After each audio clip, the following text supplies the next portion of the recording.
इस तरह का सवाल इस साल के सीजल मेंस के पेपर में भी आया था। एक शहर की 3 साल पहले और 2 साल पहले की जनसंख्या में क्या अंतर होगा? प्रेजेंट जनसंख्या 18,000 है, जनसंख्या हर साल 25% बढ़ रही है। देखिए मान लीजिए ये है प्रेजेंट, ये है प्रेजेंट, ये हम प्रेजेंट से 1 साल पहले गए, ये 2 साल पहले गए, प्रेजेंट से 3 साल पहले गए। ये 3 साल पहले की कहानी है, ये प्रेजेंट से 2 साल पहले की कहानी है। और आपसे ये पूछा है कि प्रेजेंट से 3 साल पहले और 2 साल पहले की जनसंख्या का डिफरेंस क्या होगा वर्तमान से। जनसंख्या हर साल 25% बढ़ रही है। देखो 25% का मतलब होता है 1/4, 1/4। हमें प्रेजेंट से 3 साल पहले तो जाना ही है, तो 3 साल पे ध्यान दो।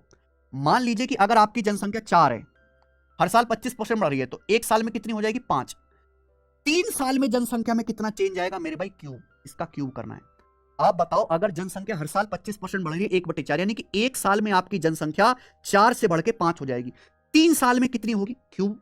2 साल में कितनी होगी? स्क्वायर। 4 साल में कितनी होगी? पावर 4 करना है। यानी कि 3 साल पहले अगर जनसंख्या 4 का क्यूब 64 थी, तो अभी 3 साल के बाद प्रेजेंट आ गया, अब 125 होगी मेरे प्यार भी, अब 125 हो गई। अच्छा 2 साल पहले कितनी थी? 25% बढ़ रही है। हर साल जनसंख्या 25% बढ़ रही है। अगर आप 64 को 25% बढ़ाओगे यानी कि 1/4, तो 2 साल पहले कितनी थी? 80 थी मेरे भाई, 80। 64 का 25% 16 होता है, 16 बढ़ा दो 80 आ गई।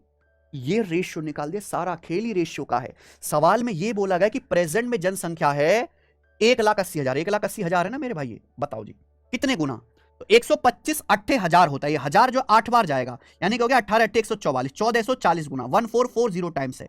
आपसे पूछा है 3 साल पहले की 2 साल पहले की जनसंख्या का डिफरेंस, यानी कि 16 यूनिट की वैल्यू पूछी है, तो ये भी 1440 गुना ही होगी, 1440 गुना। तो 0, ठीक है भाई, पूरी गुणा नहीं करते, 0 और 6 चौक 24, 4, एंड में मेरे दोस्तों 4 आ जाएगा। वैसे भी ये 16 इंटू 144 हो गया ना मेरे भाई, ठीक है जी। 16 निम्मा हाँ 23040 हो जाएगा। बहुत बढ़िया सवाल है।